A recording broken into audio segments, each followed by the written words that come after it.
How on earth does a warrior's epic, chanted in a mead hall about something called the Whale Road, transform over 1,500 years into the massive, sprawling digital library of stories we have today? Well, that's the epic journey we're about to trace. All right, so today we're going to do something a little crazy. We're going to tackle the entire history of English literature. Now, I know that sounds impossible, but stick with me, because by connecting just a few key dots, you'll see how it all fits together into one incredible story.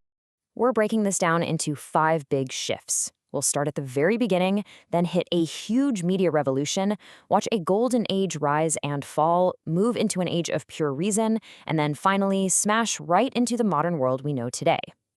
Okay, first up, where it all began.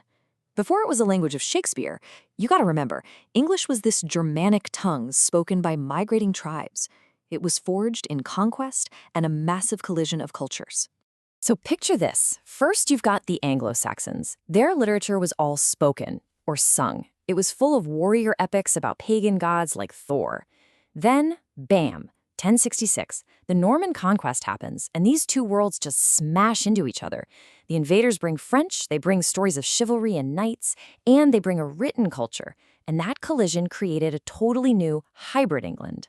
And you know, this early language was just so cool and poetic. They used these brilliant little puzzles called kennings to see the world. So instead of just saying the sea, they'd call it the Whale Road. A king wasn't just a king, he was a ring giver. It was a completely different, almost magical way of talking about the world. So here's the big takeaway from this whole period. You ended up with this really complex, trilingual society.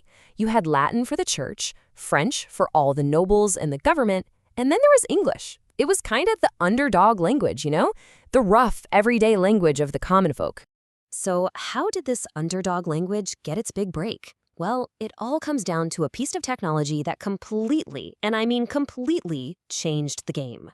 You have to remember, for centuries, literature was basically a luxury good. Every single book had to be copied by hand, which made them outrageously expensive. Only the church and the super rich could afford them. Knowledge was literally locked away. But then, one single year changed everything. 1476. This is the year that William Caxton sets up the very first printing press in England. I mean, you can't overstate how huge this was. It was a revolution. All of a sudden, books could be mass-produced. They got cheaper, they got way more accessible, and for the very first time, literature wasn't just for the elites anymore. It could belong to everyone. This was the first great democratization of knowledge. And get this, right at the perfect moment as this tech revolution is kicking off, a writer named Geoffrey Chaucer makes this game-changing decision. Instead of writing in fancy French or scholarly Latin, he writes his masterpiece, the Canterbury Tales, in Middle English, the actual language people spoke.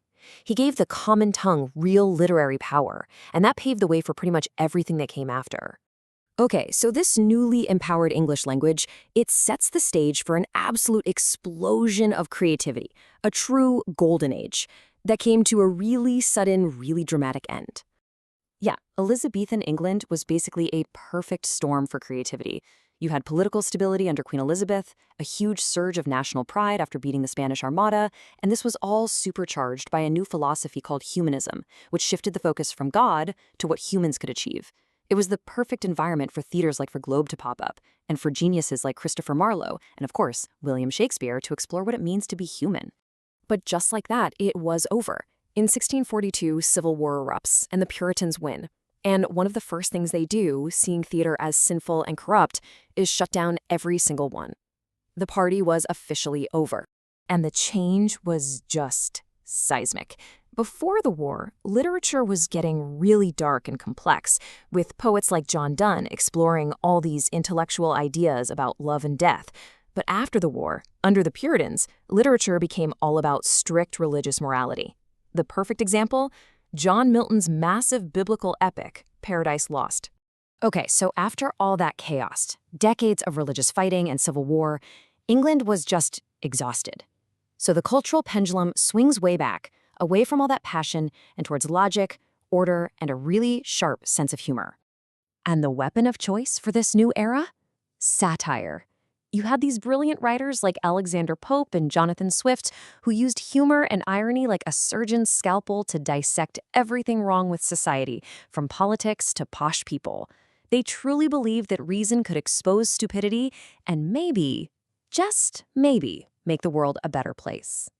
And this new focus on society and clear thinking gave birth to literary forms we totally take for granted today.